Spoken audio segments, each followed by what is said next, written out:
Zé, tudo, e você, cara, como é que você tá? Bem demais. Tá com o microfone bom aí, eu tô aqui só no do notebook mesmo. Não, mas tá tranquilo, é porque eu passo depois um tratamento lá no GarageBand já pra dar uma resolvida, mas aí eu tento manter o áudio na melhor qualidade possível. Cara, eu tenho AirPods, você acha que é melhor usar ele? Cara, vamos fazer um teste? Pera aí, deixa eu pegar aqui então.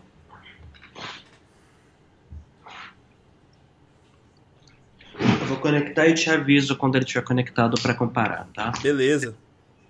AirPods. Vamos ver aqui.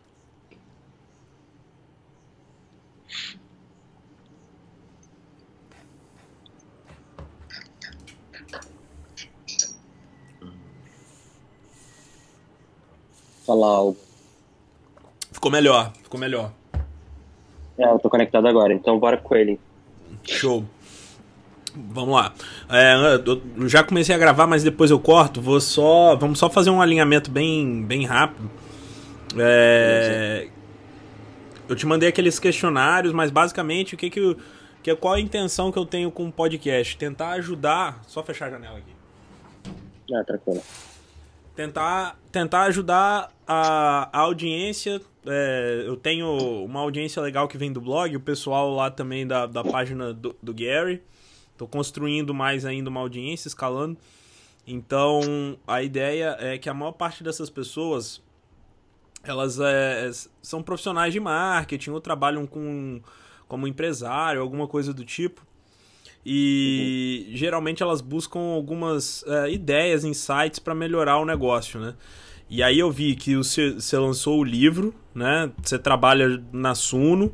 Então a ideia é mais ou menos a gente fazer uns apanhados assim sobre lições de vida, empreendedorismo, marketing digital, marca pessoal, coisas desse tipo, para a gente tentar construir A ideia é ser um episódio de mais ou menos quanto tempo? Até para pensar em tamanho de resposta também, Tá. essas coisas. Eu não gosto de passar de 1 hora. O episódio que eu gravei com o Matt Montenegro, a gente ficou 1 hora certinho em ligação. Depois de editar e tal, ele tá com quase 50 minutos. Então, a ideia é mais ou menos a gente ficar nesse tempo aí. Ok, não, bacana, ok. É um bom tempo. Show. Então, vou abrir aqui formalmente. Aí, o ideal é você se apresentar, fala o que você tem feito, suas iniciativas, e aí a gente já entra depois com pergunta. Beleza, vamos lá Show? então. Aí qualquer Fechado. coisa você fala, a gente corrige. Não, isso daí dá de boa. Show de bola. Beleza. Vamos lá. Fala, João Vitor, obrigado por ter vindo aqui ao aceitar o convite aqui no Growth Diaries, né? Você é o segundo convidado que a gente recebe oficialmente. E já vai ser o 5º episódio que vai ao ar. Então, abrir aí o espaço para você poder se apresentar para o pessoal, falar um pouquinho com o que você trabalha, o que você tem feito aí de diferente. E vamos trocar essa ideia que eu acho que vai ser muito relevante para a audiência. Boa. Eu que agradeço pelo convite, Vitor. Cara, meu nome é João Vitor, me apresentando, né? Eu sou hoje diretor de operações na Suno Research, trabalho lá com o Thiago Reis. Foi o primeiro funcionário, hoje eu sou sócio da empresa.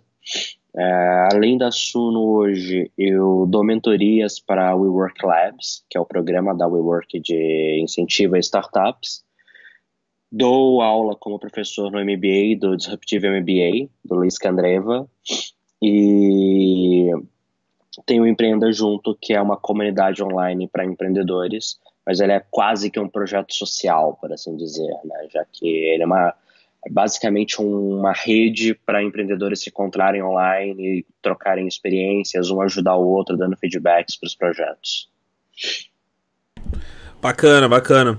E como que tem sido a sua experiência aí nos últimos tempos, então, tocando todos esses projetos, né? Porque dar aula, mentorar startup, tocar operações de uma empresa como a Suno, que já não pode ser mais considerado uma startup, né? Ou ainda é considerado como uma startup. Cara, Eu, pessoalmente, nunca considerei a Suno muito uma startup por aquela questão da definição de conceito, né? O nosso modelo de negócios, ele era muito claro desde o começo. Óbvio que a gente foi ter que fazer as adaptações para chegar onde a gente está, mas por conta da definição, né, eu não estava em busca de encontrar um modelo de negócios replicável e escalável. A gente sabia qual era.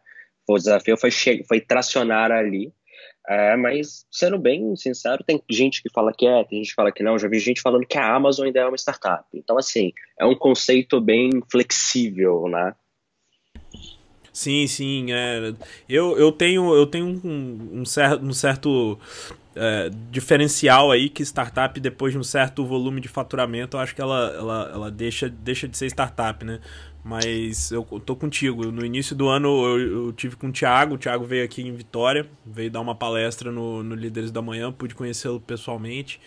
E nem ele também considera a Suno uma startup, ele considera muito mais uma empresa de conteúdo, né, para fomentar o mercado financeiro no Brasil, a melhoria do mercado de capitais.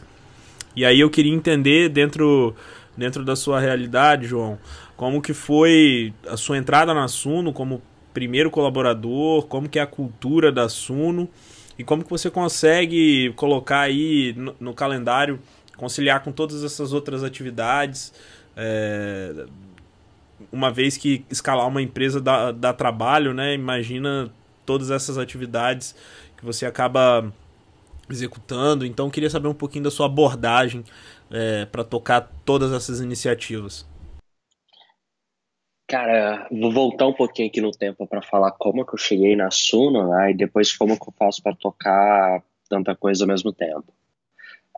Eu conheci o Thiago em 2015 e tinha sido convidado para ir para a MIT participar de um curso lá. Não foi uma graduação, foi um curso, um bootcamp de empreendedorismo. E aí eu conheci o Thiago porque eu fiz um crowdfunding para conseguir financiar a minha ida, tá? Porque eu não tinha grana para poder ir. Eu mantive contato com ele, ali em 2016 ele começou a fazer a Suno, né? E em 2017 ele foi começar o produto, a venda, né? Porque até então ele era basicamente uma newsletter, estava formando uma audiência. E aí quando ele foi começar a vender, ele teve alguns problemas com o programador que estava montando a primeira versão do site. E como a gente tinha contato, eu ajudei ele a montar o primeiro site da Suno. O primeiro site da Suno de vendas, que foi pro público, foi eu quem montei. Inclusive a primeira transação na Suno foi minha, que foi para testar se o gateway estava bem implementado, né? Cara, isso foi em 2017, deu uma boa encurtada na história, mas assim, é isso. Eu conheci o Thiago em 2015, 2017 me juntei à Suno, foi o primeiro colaborador, né? E, cara, o que aconteceu? A Suno tá com 3 anos, né, quase. 2017 inteiro, 2018 inteiro, 2019 tá aí chegando ao fim, quando a gente tá gravando agora. Eu te falo que os 2 primeiros anos eu não fiz mais nada além da Suno. Tanto que, por exemplo, a Empreenda Junto, que eu comecei em 2016, ficou bem parado no que eu fiz durante 2016 antes de juntar a Suno. Hoje o que tem lá é orgânico, das pessoas aparecendo e a comunidade se alimentando, né? Sim. E aí, isso foi uma das coisas que eu aprendi, cara, que assim, é muito comum hoje as pessoas quererem ter 50 mil projetos ao mesmo tempo. E ok, tem gente que consegue. Só olha o Elon Musk, o cara tem 3 empresas multibilionárias ao mesmo tempo. É incrível. É isso aí. Eu reconheço que eu não sou ele, cara. Eu pego uma coisa por vez, escalo aquilo o máximo que eu posso e eu vou pra próxima. É mais ou menos o que eu faço para se conciliar. Então, assim, cara, meus 2 primeiros anos na Suno, eu não conseguia fazer absolutamente mais nada.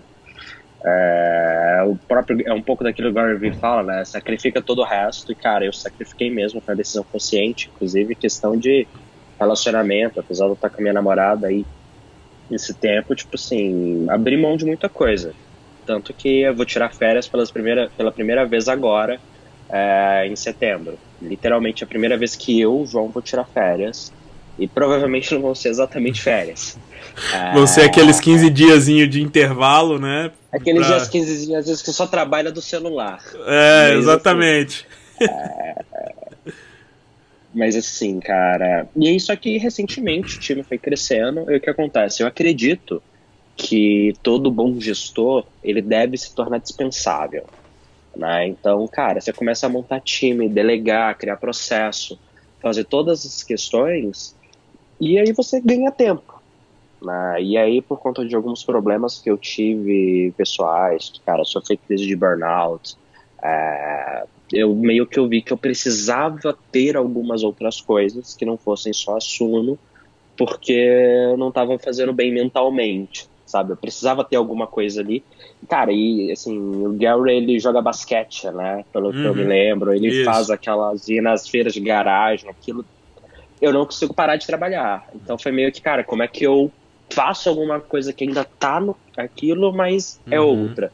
Foi daí que surgiram esses outros projetos, tá? Putz, dar aula uma vez a cada 2 meses, aula na MBA. Cara, é trabalho ainda, se você para pensar, ainda tá na minha área de expertise, mas é outra coisa. Eu consigo desligar um pouco do dia a dia de trabalho, da Suno, aquela coisa, e fazer ali alguma outra coisa. Me manter ocupado, me divirto, eu acho muito bacana. Conhece gente diferente, né? Conheço gente, porra, você viaja, você vai para os lugares, você conhece história, você conhece aplicações. Cara, eu aprendo pra caramba. A mesma coisa no WeWork Labs. É uma mentoria uma vez a cada 15 dias, 1 hora eu sento com alguém e, cara, conheço a pessoa, posso compartilhar conhecimento, é um baita give back. Que no WeWork Labs eu não recebo para ser mentor, né? Então é realmente um give back para a comunidade que eu acho muito importante. Um pouco do que eu faço no Instagram ali, postando, compartilhando conteúdo, mas ali na mentoria mais direcionada, né? 1 a 1, então é bem sob medida para a pessoa. Mas foi muito, cara, foquei, ajudei o Thiago a construir algo gigante ali na Suno, e agora montando o time nesse processo até para eu ter mais tempo. Eu peguei essas outras coisas, e aí acho que aqui tem uma coisa que é muito importante, cara. O desafio do gestor, na hora que você pensa em ser dispensável, cara, putz, eu vou me tornar dispensável, eu vou colocar alguém no meu lugar, é que eu acredito que a frase é diferente. A frase não deveria ser o desafio do gestor é se tornar dispensável. O desafio do gestor é se tornar dispensável no que ele faz hoje para poder fazer algo ainda maior. Sim. Porque senão você fica preso sempre naquilo que você está fazendo agora e o próximo passo, né? Exatamente. Então é meio que isso que eu tento buscar agora, cara. Conseguir cada vez fazer menos do que eu faço hoje para conseguir achar o próximo passo. Qual que é o próximo nível? Como é que a gente vai?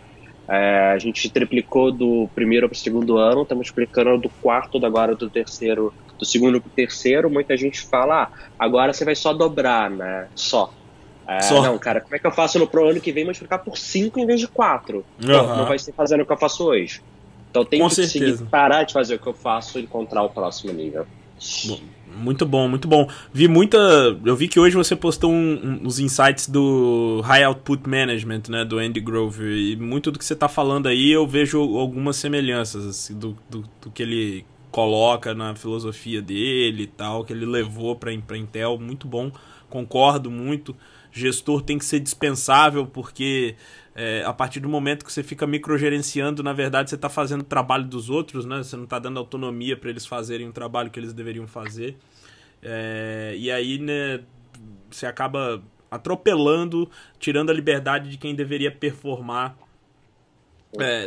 de uma forma ideal, né? E nesse contexto aí da Suno, nada mal, né? Vocês estão se desenhando então para um unicórnio aí de conteúdo, né? Se fosse para pensar nesse triplo, duplo, vocês já estão na metade do caminho. Cara, eu não posso falar de números hoje assim. A gente pensa grande, a gente não quer... Cara, eu assim, pessoalmente, tá? Agora, deixando o sono um pouco de lado. Sim. Eu acredito muito naquela frase do Jorge Paulo Lema que sonhar grande, sonhar pequeno dá o mesmo trabalho. Então, poxa, sonha grande. E aí tem uma outra coisa que eu também acredito, que é o seguinte: se você pensar, cara, eu quero ter uma empresa que fatura 10 milhões de reais, que já é um dinheiro muito bom.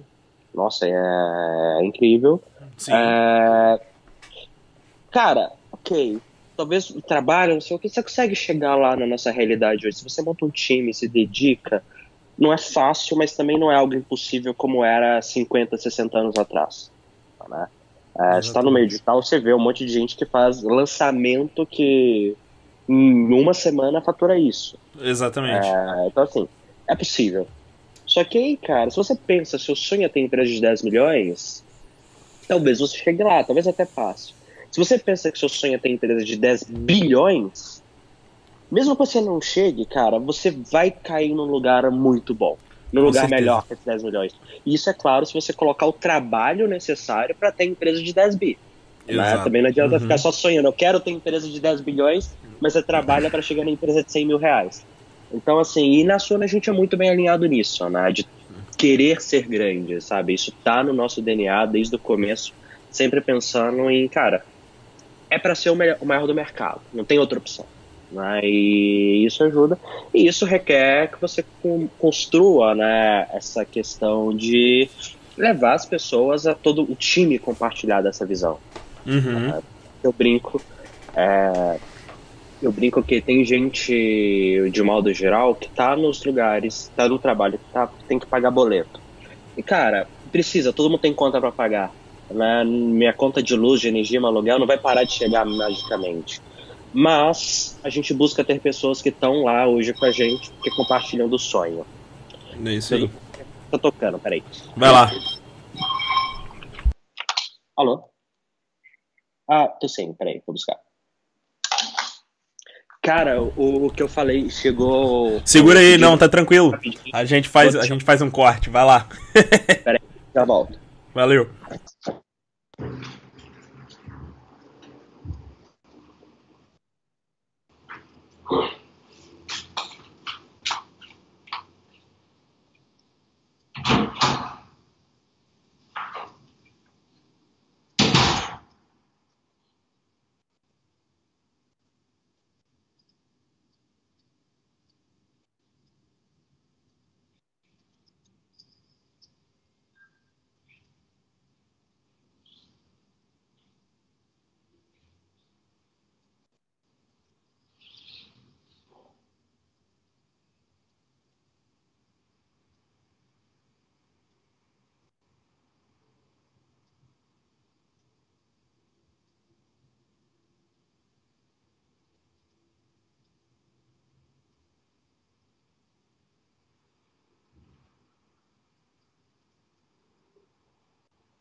Opa, show! Vamos lá. Vamos. Você quer um tempo aí pra poder comer, cara? Não, tá tranquilo. Eu deixei ali, a gente vai bate papo depois eu como. Show. Vamos lá. Beleza. E aí, então, suas ideias, assim, eu super concordo. Eu acho que esse é o caminho mesmo, de fato. E aí a Suno fica dentro do WeWork, né? Além de você participar do WeWork Labs, não é isso? Sim, a gente fica na WeWork aqui em São Paulo. E tem uma galera que faz home office e temos mais 2 escritórios. Só que um deles vai virar WeWork também agora. A gente tem um escritório em Aracruz e tem um outro escritório em São Paulo do time de notícias, mas a gente vai trazer eles para WeWork também agora. O de Aracruz é o pessoal do Funds Explorer, não é? Isso, do FIS e do Funds Explorer. Massa. Quando o Thiago veio aqui, ele me falou. Assim, nesse conceito descentralizado, como que vocês fazem para gerenciar os projetos? Assim, já que você toca operações, acredito que isso seja uma das suas principais atribuições, né? Conseguir gerenciar a equipe, todos os projetos, entregas e os pontos de melhoria no produto. Com essa descentralização, como que você faz para gerenciar os projetos, traçar as estratégias, você enfim, e quem mais? Cara, é que aí, vamos lá, que aí você tem duas coisas, né? Uma, na Suno, por incrível que pareça, a parte de operações faz relativamente pouco dessa parte de projetos. A gente tem hoje um diretor de negócios que é quem faz esse relacionamento com essas unidades de negócio que nós temos. Uhum. E aí tem os projetos internos, coisas internas da Suno, né? Que é geralmente... É quase como se as áreas, de modo geral, formassem squads. Apesar da gente não usar formalmente o conceito de squad na Suno, as áreas acabam formando mini squads, projetos que acontecem. E agora, falando assim pessoalmente no meu estilo de gestão e a parte de projetos. Cara, pessoalmente eu tenho uma birra do termo projeto. Porque antes de estar na Suno, antes disso tudo, cara, eu passei por algumas empresas, inclusive multinacional, e projeto sempre dava problema. Era incrível, era quase sinônimo, sabe? Então, eu pessoalmente eu busco sempre trabalhar, trazer um pouco da questão dos OKRs, né? Então, assim, se você parar pra pensar, o projeto ele tem um objetivo, que é entregar um determinado resultado. Sim. Dá para transformar isso normalmente em um OKR, que a gente quer fazer esse projeto para gerar mais leads. Ok, então troca isso de um projeto para gerar lead, coloca um OKR que é chegar num determinado número de leads e a gente organiza aqui as missões para bater isso. E parece besteira, tá? Mas tem funcionado bem, pelo menos para o meu estilo de gestão, para o meu time direto, que é você ter esses objetivos e aí você pensa em como você trabalha para ele. O que funciona muito bem nesse sentido, para mim, são duas coisas. Cara, ter muito claro o que você quer chegar, tá? E isso envolve muitas vezes em você descobrir no meio do caminho que o objetivo que você colocou às vezes não é o bastante ou alguma coisa assim e falar, beleza, mas eu vou chegar nele primeiro e depois a gente cria um novo objetivo, sabe? Não dá pra ficar trocando no meio do caminho. Né? Porque gera uma frustração muito grande no time quando você tem que fazer esse tipo de coisa. Sim. E a segunda questão volta um pouco naquilo, até do livro do High Output Management, que é você empodera seu time, né? Tipo assim, cara, o meu resultado não é o meu resultado, é o resultado do time. Isso. Então você tem que empoderar o seu time para entregar o melhor resultado possível e fazer eles se sentirem seguros de que eles podem tomar decisões e fazer as coisas, tipo, eles podem fazer primeiro e perguntar depois. E aí tem um conceito muito legal que eu aprendi no MIT, que é limites libertam. Que é basicamente... Eu vou dar um exemplo de um time comercial aqui, né, que fica mais fácil, que é o seguinte: imagina que você tem um vendedor que ele tem que vender um produto de R$1.000. Cara, imagina se todo desconto, toda negociação possível esse cara tivesse que pedir bênção antes. O que você faz? Cara, você deixa ele com um range de negociação, você fala, olha, você pode dar um desconto de até 10%, ou você pode colocar esses produtos aqui a mais de brinde, ou essas combinações. E o cara sabe o limite que ele tem para trabalhar, e dentro daquele limite, ele faz primeiro a pergunta depois. Você dá uma liberdade de atuação para a pessoa que, cara, é incrível o quanto que as pessoas desempenham a mais naquilo, porque elas sabem que dentro daquilo elas estão seguras. E essa segurança permite com que elas ajam muito mais. E com o tempo você acaba vendo que elas vão se desenvolvendo de uma forma, cara, que elas acabam criando o bom senso. Você acaba podendo ampliar esses limites e você sabe que as pessoas vão entregar. E, obviamente, isso também precisa de ter um alinhamento cultural para a pessoa entender que às vezes ela não bater a meta dela é o ideal, porque para a empresa aquilo vai ser o melhor. E, cara, isso acontece. A gente tem esse alinhamento muito bem feito na Suno, às vezes, de alguma área. A área X tem que bater essa meta de leads gerados, ou de sessões, ou de vendas, ou de qualquer coisa. A gente vê, cara, se você bater a sua meta, você vai prejudicar essa outra área que, na verdade, vai prejudicar mais a empresa do que se você não batesse sua meta. As pessoas hoje têm um alinhamento cultural muito forte de pensar o que é melhor pro todo, né? Legal. Não para elas. A gente dá visibilidade para isso, então, assim, as pessoas sabem que desde que elas deem essa visibilidade de que, olha, foi uma decisão fazer isso, mesmo que me prejudique o que eu faço em específico vai ser melhor para a empresa, cara, geralmente as pessoas são recompensadas. Tipo assim, nem sempre elas são recompensadas porque às vezes é meio que o esperado que se faça, né? E a gente tem essa cultura de não ficar premiando a obrigação, porque senão você desmerece quando a pessoa realmente faz algo a mais. Mas ela nunca é punida por isso. Então assim, putz, eu deixei de bater minha meta porque era melhor para a empresa, cara, ok, vida que segue, você fez o certo. Vamos para a próxima, parabéns e segue o jogo. Então meio que quando você cria essa cultura e você implementa essas questões de dar uma zona de atuação em que a pessoa pode atuar primeiro e perguntar depois, isso propicia muito a entrega dos projetos. Então, para mim, são esses 3 pilares. Olha, cara, a cultura de entender que o importante é o bem geral, né? Ter metas muito bem definidas e comum acordo alinhadas. E, por fim, as pessoas terem essa liberdade de atuação para elas agirem mais rápido. Quem está mais perto do problema consegue resolver mais rápido. Imagina se hoje todo mundo que está no meu time tivesse que vir perguntar para mim tudo o que está fazendo. Pô, o time de suporte responde para mim. Imagina se cada resposta no suporte os caras tivessem que vir conferir. Eu posso responder isso? Esse caso aqui? Isso aqui? Doideira, cara, não dá. Não. Total. Eu gosto muito de uma frase, não lembro onde foi que eu ouvi, mas peça desculpa, mas não peça permissão, sabe? Tipo, é mais fácil você pedir desculpa, tentar resolver, do que você pedir permissão para fazer alguma coisa, né? Isso classicamente já demonstra proatividade, desenvolvimento, enfim. Só que isso aí eu já ouvi essa frase, só que essa frase é uma das frases que me faz pensar sempre na importância da cultura, que ela é perigosa também, né? Sim. Ela sempre tem que estar bem alinhada com uma cultura também correta, né? Eu gosto muito da pegada do Jim Collins, né? Primeiro quem, depois o quê, aí você joga essa frase, coloca ali uma cultura para permear legal e você vê a mágica acontecer, né?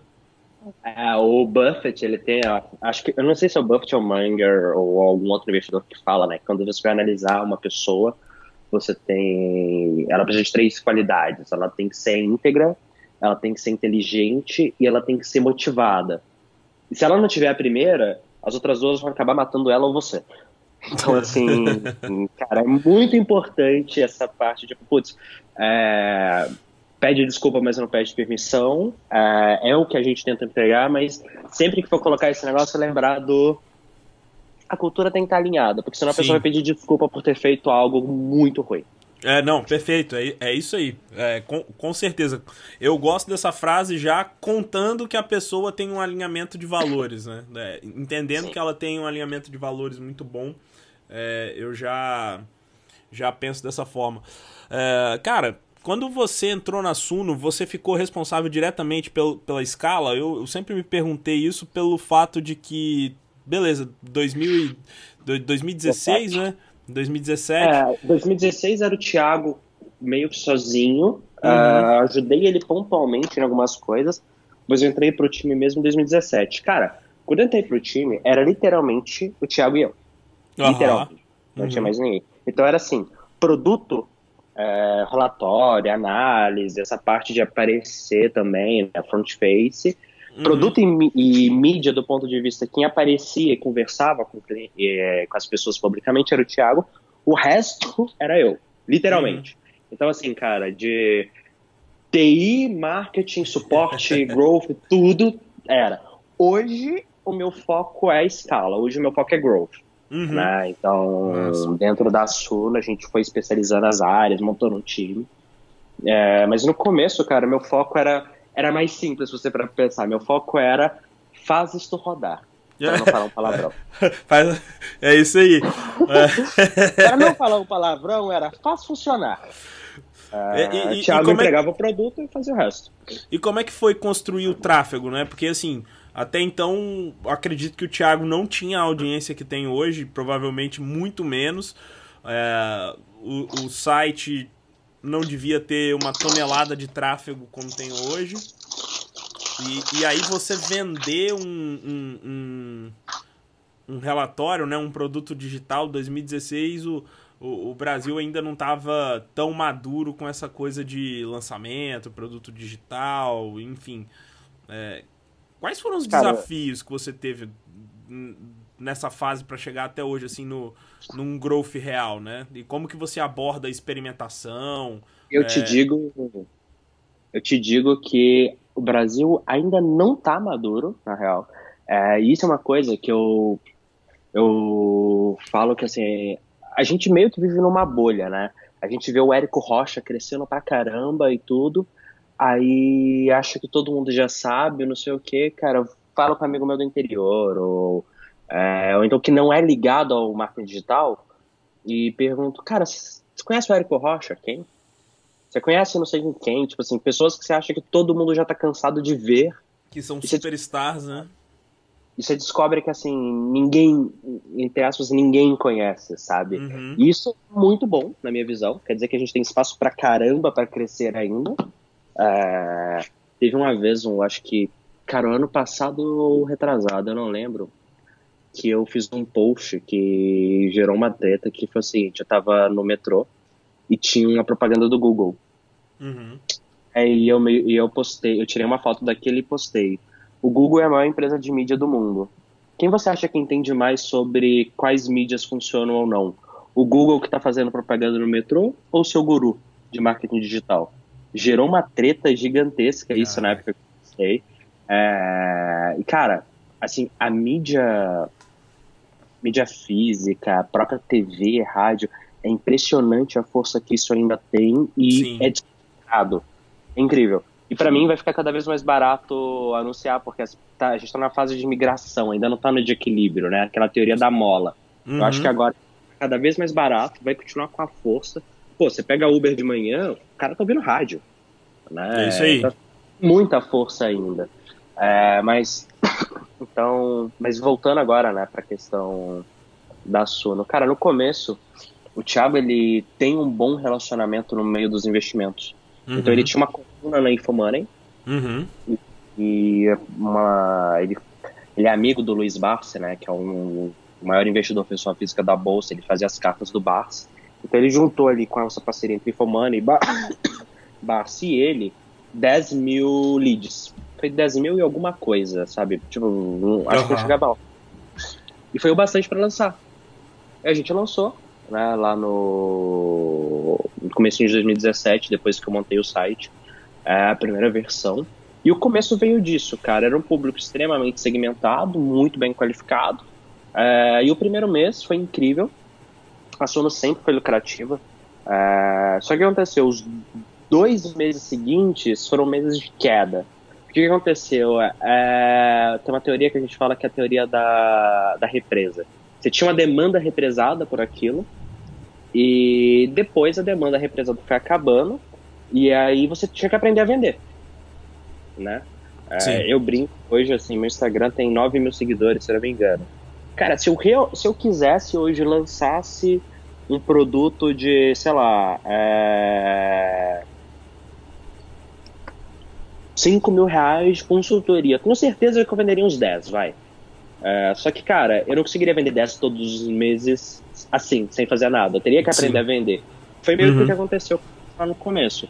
E aí foi que a gente começou a desenvolver as estratégias de tráfego mais a fundo. Eu já entendia de Facebook Ads.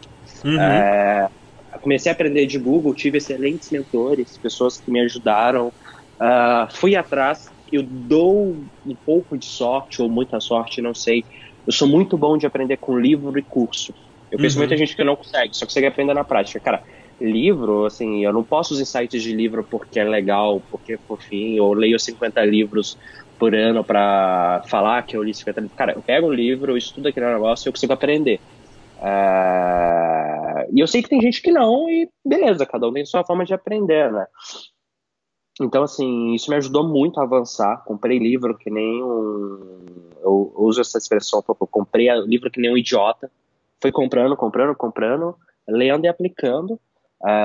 E a Suno, a gente sempre teve aquela visão de ser omnichannel, sempre ter todos os canais possíveis. Aquela brincadeira de que, cara, existe um canal, todos.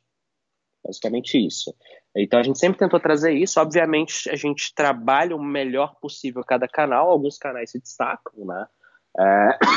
Pô, a gente é uma empresa de conteúdo. Então os canais que privilegiam conteúdo, redes sociais, Google, eles acabam ganhando destaque. Mas, cara, a gente está em todos. E aí um dos principais trabalhos hoje nessa questão de growth, lá no começo foi tracionar os canais.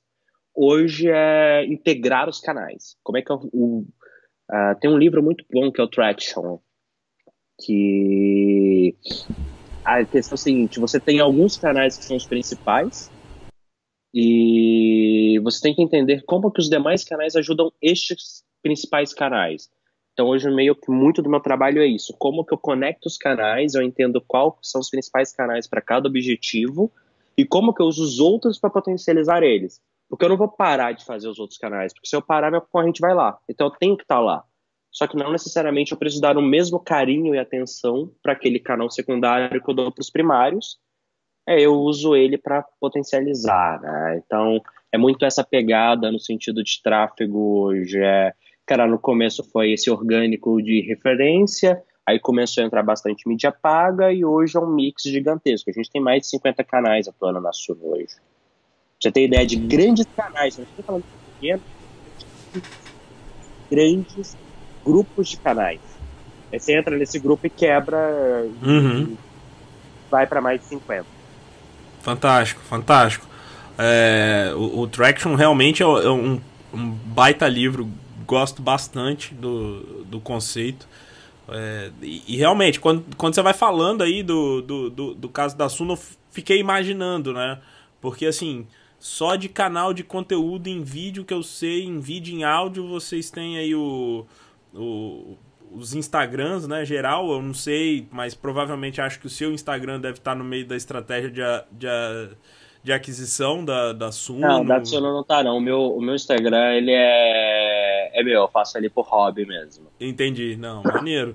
Mas é porque eu imaginava que tivesse lá uma certa definição. Eu não sei se vocês usam personas ou jobs to be done, né, para definir ali os canais. Mas comecei a imaginar. Eu falei, pô, tem o Fundos Explorer, tem o FIS, tem o Professor Baroni, tem o Thiago. E isso daí vocês vão atingindo personas diferentes, né? E que faz muito sentido, e é uma estratégia bem sólida. Eu acho que hoje vocês têm um case muito, muito bacana de omnichannel, assim. Nessa questão, o que a gente faz, cara, quanto mais pro topo do funil, mais a gente é orientado à persona, quanto mais pro fundo do funil, mais a gente é orientado pro job to be done. Legal. Porque se eu usar job to be done no topo do funil, cara, você vai ficar com muitas... Fica impossível, na minha visão, tá? Talvez você pode, gente que vai ouvir isso discorde. Porque o job to be done, ele tem que ser específico. Sim. E, cara, se eu ficar específico quando eu tô falando de atingir... Cara, sei lá, eu vou chutar um número aqui. O Thiago, por exemplo. O Thiago atinge mais de 10 milhões de pessoas. Tem mais de 10 milhões de impressões no Instagram por mês, cara. Sim. Tipo, se eu fosse fazer job to be done pra isso, quantos eu teria que ter definido? Cara, persona eu tenho 2, 3 ali em cada perfil, que já é coisa pra caramba, mas é gerenciável, né? E aí você vai chegando pro fundo do funil, onde você já tá filtrando, aí você vai pro job to be done, que eles ajudam muito a construir uma oferta mais assertiva, essas coisas, e aumentam a sua conversão no final, né? Sim, então a gente perfeito. vai com essa pegada. Eu tenho essa mesma visão, assim. Tem gente que não gosta muito de persona, mas eu acho que para a parte de aquisição, eu trabalho muito com o funil do pirata, né? O 3A, 3R. Quando a gente está na fase ali de awareness e aquisição, eu gosto muito de usar persona, e conforme vai descendo no funil, aí eu penso mais no jobs to be done também. Eu acho que é o caminho fantástico para realmente fazer a jornada da pessoa ali no funil. Aí eu tava pensando aqui, João, como que foi a sua primeira experiência com Growth? Você falou que você foi convidado para ir para o MIT, foi lá que você conheceu? Foi depois? Como que você tem tocado experimentos no geral, né? O outro dia vi um artigo do Gabriel Costa, que hoje está na Singu, mas quando ele estava na RD, ele falando que ele chegou a fazer 70 experimentos por por mês, né? Para poder conseguir colocar o time de growth num patamar legal. Como que tem sido sua abordagem nessa pegada, né? Eu vejo muita gente só buscando hack e acaba esquecendo um pouquinho da consistência. Cara, queria ouvir um pouquinho. Olha, com o termo growth hacking foi um pouco depois que eu entrei na Suno que eu comecei a ter mais contato. Uhum. Na verdade, não, foi antes, foi pouco antes. É que é meio que uma confusão aquela época lá. Uhum. Com o livro do Sean Ellis, né, o Hacking Growth. Uhum. Mas se você parar, quando eu comecei a lidar com isso? Cara, quando eu fui montar uma empresa júnior na faculdade, e a gente viu que precisava ter mais gente inscrita, a gente fez os primeiros hacks de canais de aquisição de inscritos, que a gente foi de tipo, não conseguir ter inscrito para todas as vagas, para fazer um processo de aquisição que teve quase 1.500 pessoas se inscrevendo pelas vagas que a gente tinha. Foi ali em 2014 isso. 2014 para 2015 isso. Cara, assim, como é que eu lido com isso hoje? Honestamente, eu não tenho uma meta de experimentos, tá? Uhum. Eu gosto de trabalhar o seguinte, nós temos objetivos. Eu quero levar a nossa conversão de A para B. Legal. Cara, o que a gente pode fazer para isso? Eu acho muito difícil falar, a gente tem que fazer X experimentos por semana. Tem aquela conta que fala, se você está fazendo 12 experimentos por mês e seu concorrente está fazendo 4, em 3 meses você faz o que ele demoraria 1 ano. Cara, eu não acredito nisso, tá? Mas eu acredito que é importante estar sempre fazendo experimento. Só que ao mesmo tempo, eu não gosto da ideia de fazer experimento só para falar que fez. Porque, vamos sendo prático agora, tá? A minha realidade. 80%, 90% dos meus experimentos não dão em nada. Tipo assim, eles não geram resultado, eles não geram melhora. Uhum. Ou eles, tipo, cara, não deu nada. E tem uma parte, tem uns 10% ali que se eu deixasse rodar ia piorar o meu resultado. Entendi. Cara, e pelos meus papos com as pessoas, é isso aí mesmo. Uhum. 80, 90% do que você faz, meu amigo, não vai dar nada, vai te gerar aprendizado. Né? Então, assim, o que eu gosto de trabalhar? Cara, eu gosto de fazer as pessoas entenderem muito os processos. Como que aquilo funciona? Qual que é a lógica por trás? Um pouco do método científico de questionar os mecanismos que estão por trás, entender estes mecanismos e aí pensar em experimentos para mexer essas alavancas. Uhum. Sabe? Eu não gosto de... tem aquele teste famoso, o botão desta cor vende mais. Cara, vende mais pra quem? Sabe? Em que contexto, né? Sempre fico me perguntando, cara, eu nunca parei pra olhar... tudo bem se falar palavrão? Tudo bem, não tem problema nenhum não. Eu nunca parei pra olhar a porra da cor do botão numa loja. Como é que você vem me falar que se eu trocar no botão de vermelho pra verde eu vou vender? Cara, eu não lembro de uma vez na minha vida que eu olhei pra cor do botão. E aí você fala, mas isso é você, uma evidência anedótica. Cara, beleza, eu fui lá, subi o teste. E não, cara, não mudou porra nenhuma. E aí vem outra questão de teste, né? Que acho que as pessoas às vezes têm dificuldade de entender. Cara, teste é baseado em método científico. Ele tem uma validade científica, você tem que seguir lá a critério para saber se realmente foi o teste que fez mudar ou não. Você tem que levantar a hipótese primeiro, quebrar suas crenças, a hipótese tem que ser válida, e aí você faz o teste, né? Sabe, tem que ter confiabilidade estatística de que aquela mudança realmente foi fruto do teste ou não. Cara, dependendo do seu tamanho, você não vai conseguir saber. Então, assim, eu falo, você tem que fazer 50 testes por mês. Sem entrar no mérito se fazer mais testes ajuda ou não, eu acho sim que ajuda. Mas se você coloca essas metas, cara, para algumas pessoas não dá, sabe? Você não vai conseguir que seu teste gere resultado simplesmente porque estatisticamente você não vai ter relevância. Você não tem nem base de amostra suficiente, né? Tipo, se no caso você precisa de tráfego, você não vai ter nem base de amostra suficiente para conseguir rodar o teste, né? Exato, né? O pessoal fala, a Amazon tem, sei lá, faz mais de 1.000 testes por dia na barra de buscas. Cara, a Amazon é a Amazon. Olha quantos funcionários ela tem, olha quanto acesso ela tem. O Google, eu sei que todo santo dia o Google testa variações de tons de cor na logo da página principal deles para ver se isso estimula as pessoas a fazerem mais buscas. Só que, cara, é o site mais acessado do planeta. Ele consegue. Muito provavelmente você não. Então, assim, você tem que aprender a criar testes que tenham chance de entregar resultado. Sabe? É isso aí. Então, assim, cara, é por isso que eu falo assim, eu concordo com a visão de que fazer mais testes vai te ajudar a testar mais hipóteses, por consequência avançar, sim. O que eu não concordo com a visão é, cara, você tem que ter um número mínimo de testes. Não, cara, tem que fazer o máximo possível para sua realidade que te ajude para o próximo passo onde você vai conseguir fazer mais. E, cara, o máximo possível é muito variável. Tem gente que, honestamente, não consegue fazer teste. Você vai ter que fazer meio que no chute até atingir uma atração mínima que te permita começar a realmente fazer um teste AB. E aí você vai fazer um teste AB por mês, porque é o que você consegue. E depois você vai para 2, para 5, para 10, para 50, para 100, até chegar no Google que faz não sei quantos milhões de testes por ano. É isso aí. É isso aí. E aí, o que você tem feito assim de diferente que você acha em qualquer dos projetos que você está atuando, tá, João? Que você acha que está trazendo um resultado legal, interessante, não necessariamente em sentido de experimento, tá? Mas o que você acha que na sua caixa de ferramentas você trouxe de diferente que tá fazendo, tá dando algum resultado positivo? Cara, duas coisas são meio parecidas. Uma são a questão de gestão do conhecimento, tá? Interna mesmo da empresa. Que é tipo, cara, as pessoas têm muito conhecimento dentro delas. E eu acredito que quanto mais conhecimentos diferentes você tem, melhor preparado você está para resolver problema.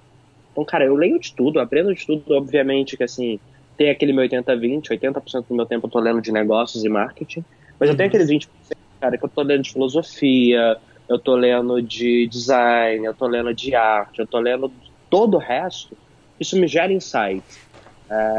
E aí eu tento compartilhar isso com o meu time, que meu time também compartilha. As pessoas falem o que elas estão pensando, tragam ideias, e façam. Então essa gestão do conhecimento de forma que o conhecimento se torne público ajudou muito as pessoas a se desenvolverem, até se conectarem melhor, em trabalhar melhor junto, e tipo, isso de modo geral, tá? Uhum. E a mesma coisa com pessoas de fora, porque assim, cara, uma coisa que eu acho que é dar mentoria e dar aula me ajuda muito, e compartilhar conhecimento de modo geral me ajuda muito, é não ficar bitolado. Porque senão, cara, eu só estaria sabendo das coisas que o mercado financeiro está fazendo, ou se eu não tivesse na Suno, tivesse qualquer outra coisa daquilo que aquele mercado está fazendo. Então você expandir a sua rede, trocar conhecimento com pessoas de outros setores, outras indústrias, ajuda muito a aprender boas práticas e coisas que elas estão fazendo que você pode trazer. Então, assim, cara, tudo, na minha visão, tudo que você pode fazer para ampliar o seu conhecimento e você ter mais insights, mais inputs para tomar decisões melhores, tá valendo. Sabe, eu tento fazer isso ao máximo, tanto internamente quanto externamente. Eu acho que hoje é uma das coisas que mais tem me agregado em termos de capacidade de entregar resultado. Muito massa, muito massa. Eu vi que recentemente você postou uns livros do Ryan Holiday, né? E sobre estoicismo. E são dois que estão na minha lista. Eu tô desde o início do ano. Eu não sei se você conhece. Vou pegar aqui rapidinho. Esses dois aqui, ó, que ele fez, que são o Daily Stoic Journal e o Daily Stoic. Ele faz meditação, ele passa as meditações estoicas, e o estoicismo foi uma coisa que tem me ajudado bastante na parte de negócios, na parte de gestão, absurdamente. E aí eu vi que você publicou o Obstacle is the Way e o Ego is the Enemy, né? Então, tipo, são dois que estão na minha lista. Realmente eu gosto.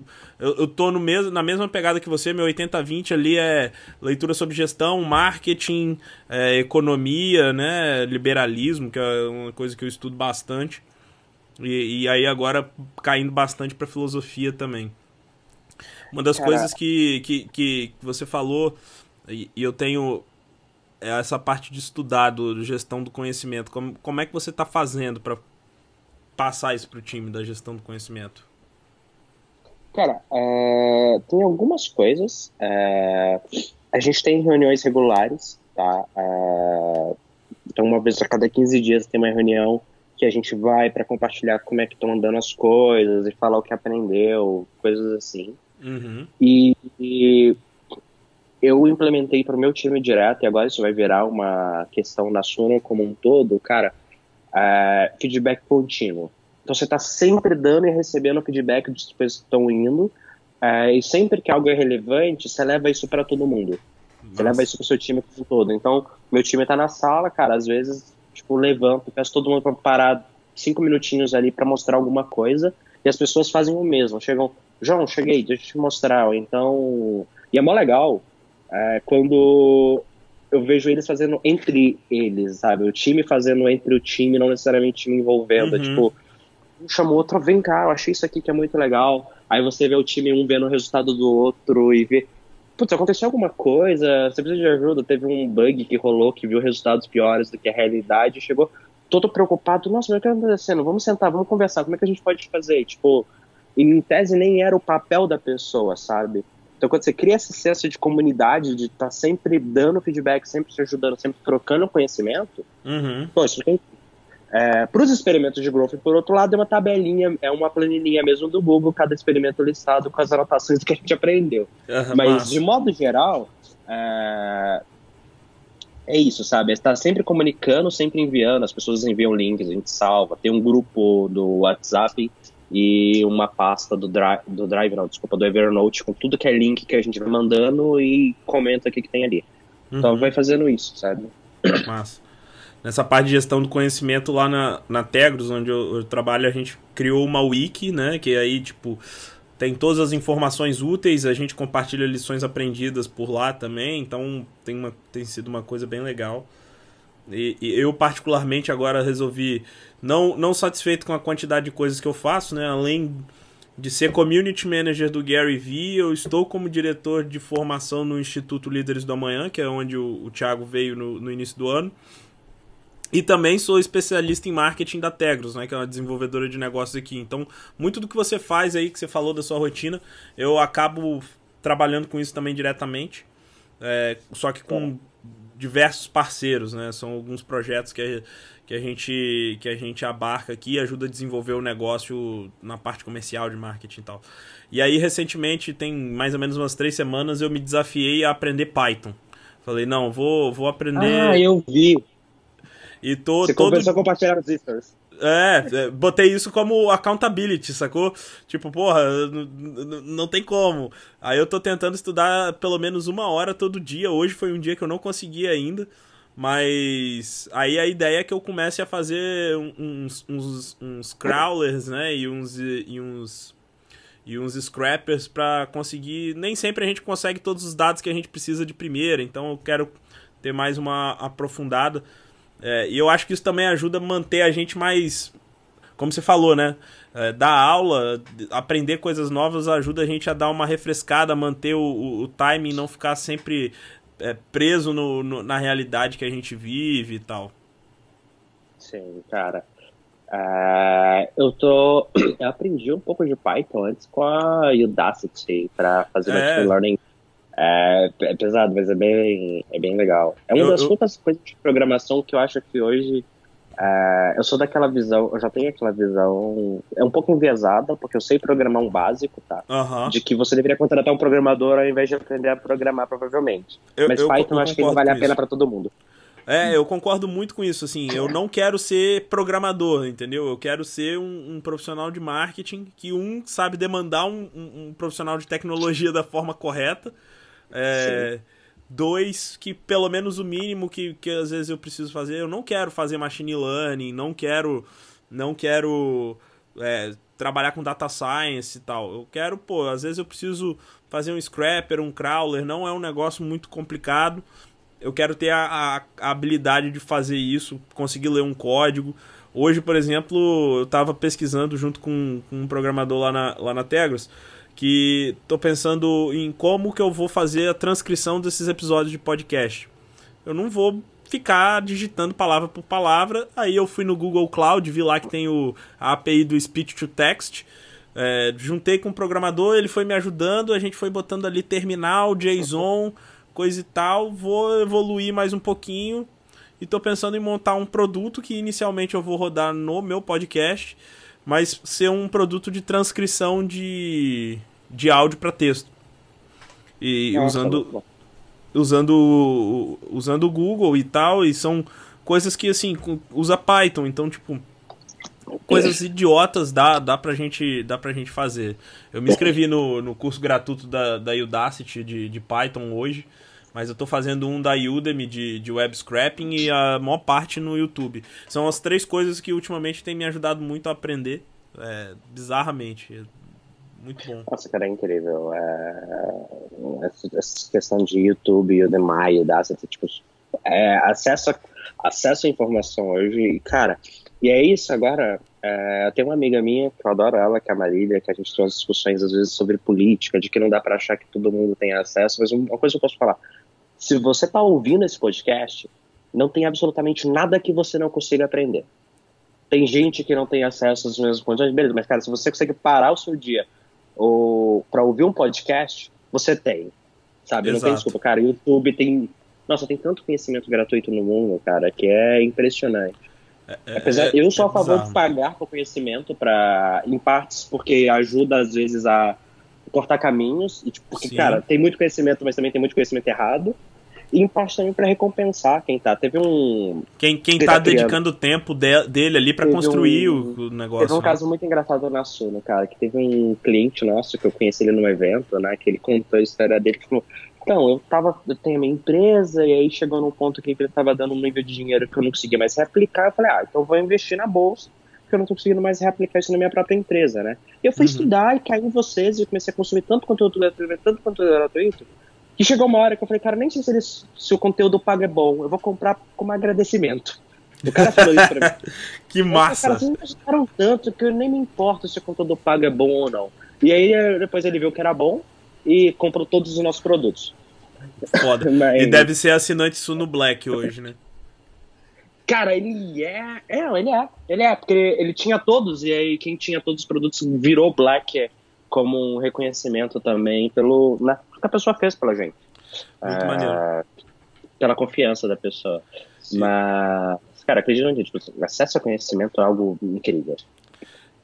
O legal desse seu testemunho aí é que eu só consigo lembrar do Gary falando no knockout, né, no jab, jab, jab, right hook, o como que é, né, você vai dando conteúdo gratuito, a pessoa chega num momento que ela se sente compelida, ela fala assim, cara, eu já consumi tanto de graça dessa pessoa, não posso mais fazer essa desfeita de não pagar pelo conteúdo.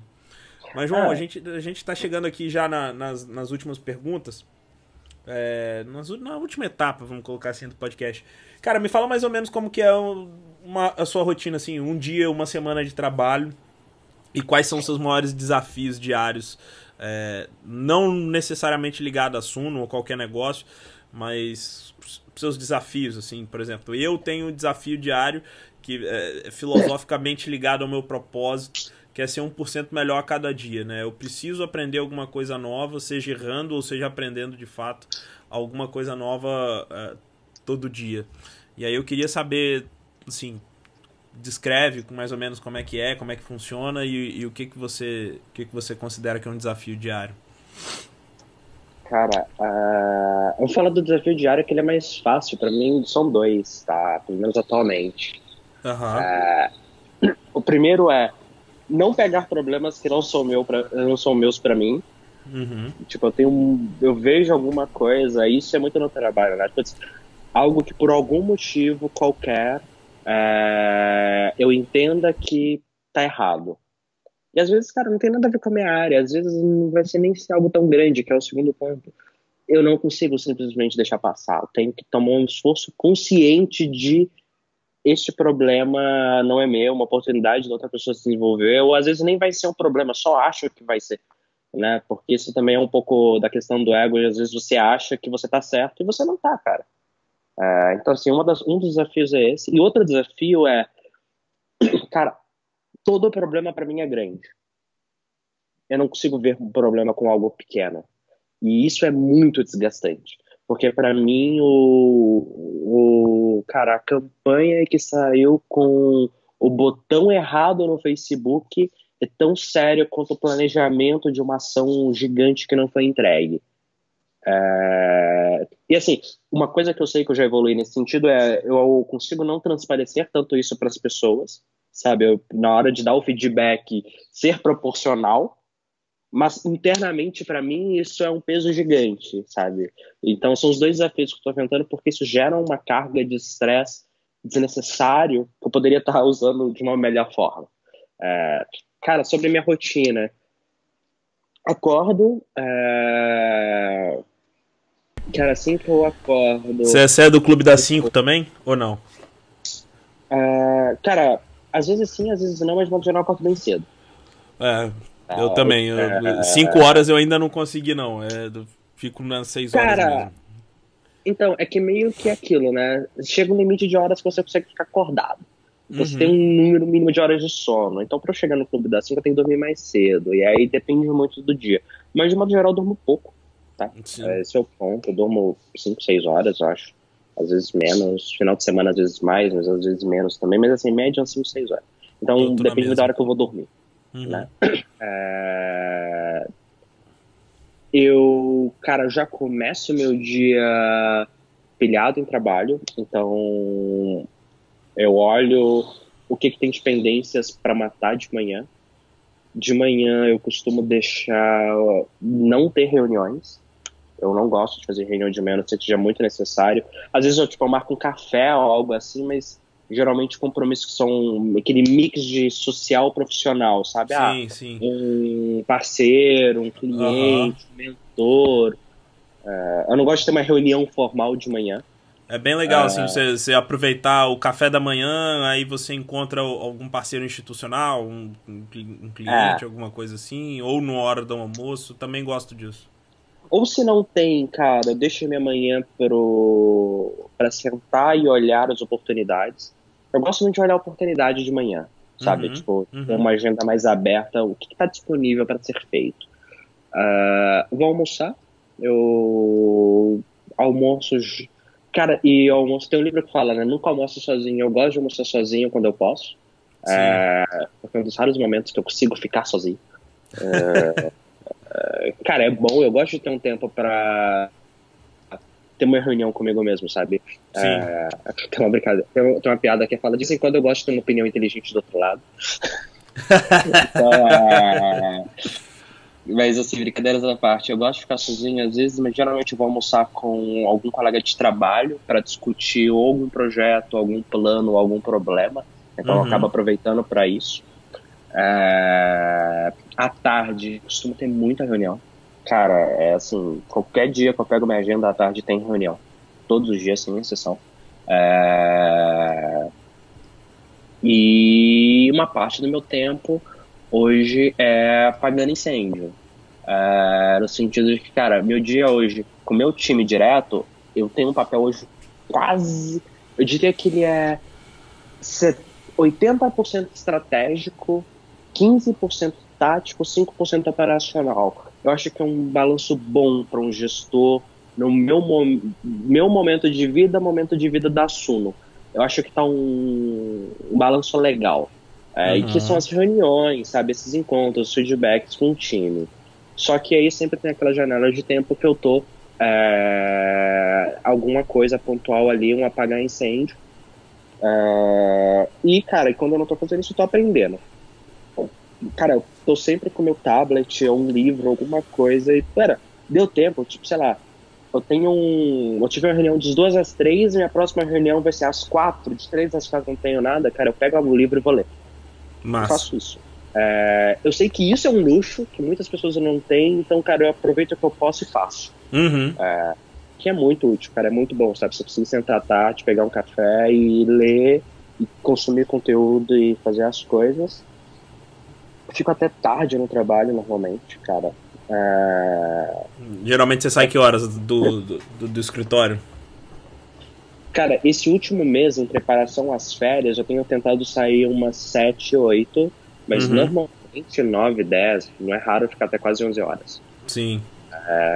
E aí, mas que hora você chega? Chega 11 da manhã, não, cara, 9 da manhã eu tô lá. Às vezes eu tô antes. Então, tipo assim, eu fico muito tempo no escritório, porque o que acontece? Um reflexo do Tenacional desde o começo é que eu conheço a empresa toda. Então eu sou meio que referência para as pessoas virem tirar dúvidas e as coisas. Então eu tenho que me fazer disponível. Só que aí, como eu vou sair de férias no mês que vem, eu meio que nesse último mês tenho tentado estar menos para as pessoas meio que se acostumarem com isso. Com a sua ausência, né? Eu acho que vai ser bom, né? Mas é meio que essa a minha rotina, e cara, e assim, todo dia eu tô lá, então assim, na segunda-feira a gente faz uma revisão da semana anterior, na sexta-feira dá uma revisada de planejamento, final de semana eu também trabalho. Tem uma frase muito boa que eu gosto, que é: quando você é empreendedor, todo dia é sábado, o único problema é que você trabalha no sábado. E é mais ou menos isso. E aí, cara, eventualmente, um dia ou outro, sem muito planejamento, pego aquele dia e vou fazer alguma coisa com minha namorada, porque senão ela não vai aceitar meu pedido de casamento, né? Então é mais ou menos isso aí a rotina. É uma rotina que não tem muita rotina, meio que tem blocos de tempo. Cara, de manhã mais aberto para oportunidades possível, à tarde trabalho, e à noite provavelmente eu trabalho também. E às vezes coisas legais que a gente tá fazendo aqui agora. Massa. Aí pra finalizar, cara, duas coisinhas bem simples. Como que é viver em São Paulo? Você é natural de São Paulo? Não, sou de Minas. Como é que é viver aí na maior cidade da América do Sul, né, América Latina, e deixar um recado pra galera aí. Você tem aí, vai ter o seu tempo aberto pra você poder falar o que você quiser fazer um repente, o que você quiser, deixar de recado, fica à vontade. Cara, sobre São Paulo, é uma cidade incrível, sabe? Assim, as oportunidades de estar em São Paulo são fenomenais. Felizmente, hoje, cara, você consegue acessar muita coisa via internet, se conectar com as pessoas. Tipo, a gente nunca se encontrou pessoalmente, cara. Verdade. Mas, assim, é incrível estar aqui em termos de possibilidade, mas tem um downside gigante. Cara, São Paulo é uma cidade que te suga. Tipo, é uma cidade que te cobra. Ela cobra um preço por estar aqui. Ela te entrega muita coisa legal? Entrega, cara. Restaurante bacana, festa. Eu moro num bairro legal, então tem um parque perto da minha casa. E coisas assim. É incrível, mas ela cobra seu preço, cara. Tipo assim, você vai... Eu não sei explicar, mas é isso que eu posso falar, entendeu? Tem seu preço morar em São Paulo, eu não tô falando financeiro. Eu tô falando físico e psicológico. Sim. Muita gente que eu conheço fala que ela cobra o seu preço ali na saúde mental, na saúde mesmo. Muita gente que eu conheço que foi morar em São Paulo e acabou voltando aqui pra Vitória, ganhou peso enfim. Cara, cobra. Assim, nesse sentido que eu posso falar, cara. Eu bebo mais em São Paulo do que eu bebia quando eu não estava em São Paulo. Comecei a tomar nootrópico para ajudar a melhorar a performance. Eu vi que eu precisava... Tipo assim, coisas que antes eram naturais, cara. Eu vi que aqui em São Paulo eu preciso, tipo... Se eu não fizer academia, eu engordo. Tipo, quando eu morava em Minas, que eu tinha um outro estilo de vida... Cara, eu nunca me preocupei, sabe? No máximo fazer aquela caminhada ali, porque eu tratei o tempo comigo mesmo, mas não era por preocupação com o físico e essas coisas, cara. Em São Paulo, te cobra. Então é isso, mas recomendo, cara, enquanto você for novo, com absoluta certeza, sim, cara, você tem, sei lá, você pode sair da casa dos pais e vir pra São Paulo. Faça isso, né? Sabe? Faça isso, é uma experiência incrível. Tem muita oportunidade, muita coisa pra fazer. Depois, no momento mais late stage da vida, não sei, é de cada um, sabe?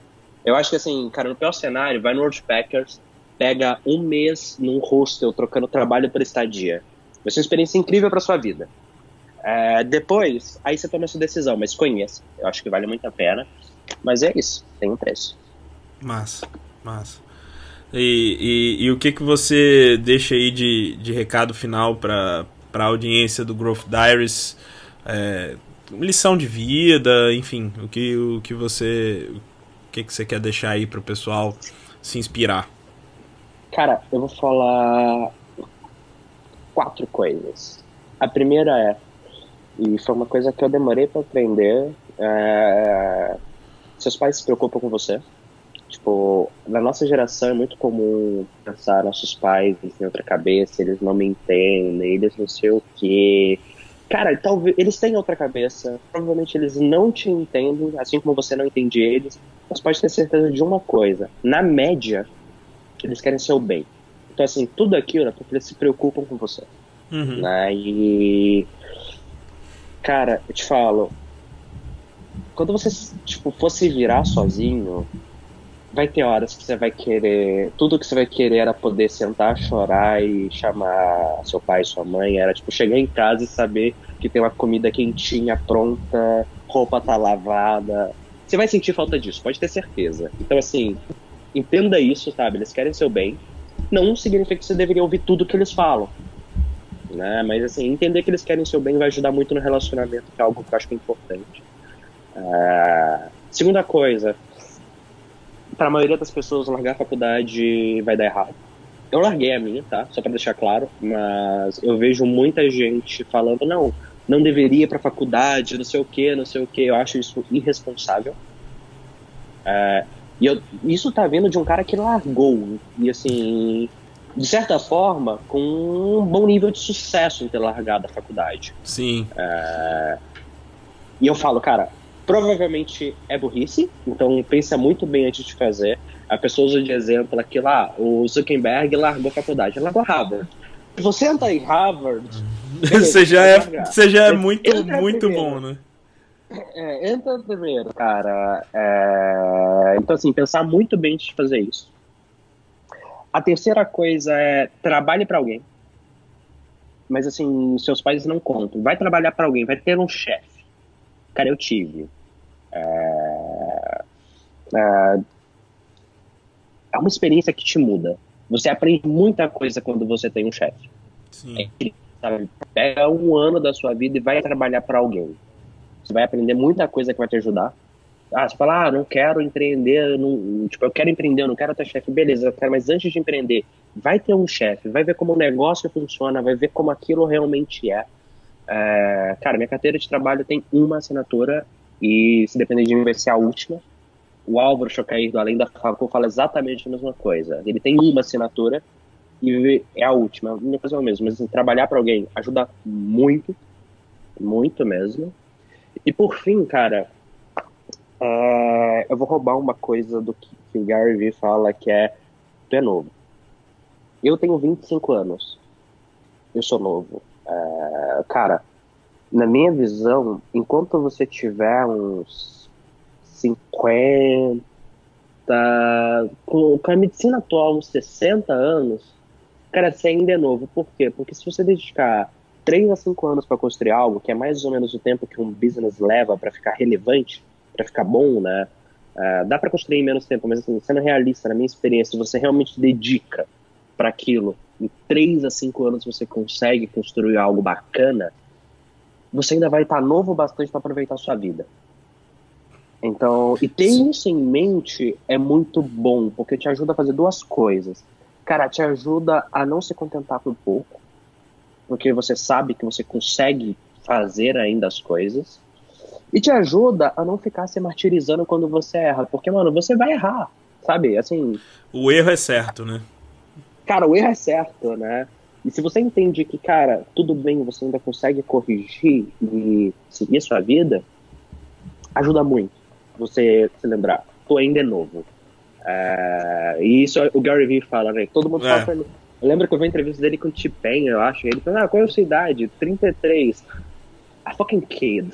Tipo, sabe? Se você for considerar que hoje a população vai chegar em pouco tempo a a ter 100 anos de idade, as pessoas vão ter 100 anos de idade. Alguns estudiosos, tipo o autor de Sapiens, né, Yuval Harari e outros, falam que o imortal já nasceu, né? Aí quando diz imortal é o imortal por morte natural, né? O cara que não vai morrer por doença, enfim. Faz todo sentido, e eu concordo com você muito, assim. Às vezes eu tô com 31, esse ano eu faço 32, e de vez em quando eu me pego na crise assim, cara, eu tô ficando velho. Aí eu lembro, porra, não tô ficando velho, cara. Tipo, os tempos mudaram. Eu ainda tenho eu tenho uns 70 anos pela frente ainda. Não, sim, cara, e tipo, e é incrível, eu falo, tipo, eu tenho 25, e às vezes eu acho que eu tô ficando velho, e eu paro, caralho, mano, eu tenho 25 anos, sabe? Tipo assim, se tudo der muito errado, eu ainda sou novo para um caramba, sabe? E eu poderia fazer de novo. E aí vem aquela parte, cara, tipo assim, se você tá sempre adquirindo conhecimento, isso ajuda, né? Porque assim, uma das coisas que me facilitam entender que eu sou novo e levar isso de uma forma positiva é que eu penso assim, cara, vamos supor que dê tudo errado, sei lá, a Suno quebre amanhã e eu empreenda junto, o site sai do ar, paro de dar aula no MBA. Tá, cara, em 2, 3 anos em 2, 3 meses eu tenho certeza que consigo reconstruir uma fonte de renda que me dê um padrão de vida mais ou menos que eu tô agora. Em 2, 3 anos eu construí algum outro business. Por quê? Cara, eu tô sempre consumindo conhecimento. Então você aprende a fazer as coisas, aí você associa isso, cara, e é incrível, assim, a sensação interna que isso te dá, putz, é indescritível, sabe? Mas é o tipo de coisa que é mais fácil falar do que fazer. Verdade. Isso, cara. Mas é isso. Pô, João, foi demais. Foram 1h e 18 minutos de gravação. Muito obrigado pelo seu tempo. Quinta-feira à noite, são 10h15. Foi um papo fantástico. Apesar da gente nunca ter se encontrado pessoalmente, a gente pensa muito parecido, tem coisas muito semelhantes assim na forma de pensar e de agir. Desejo mais sucesso para você em todas as suas iniciativas na Suno.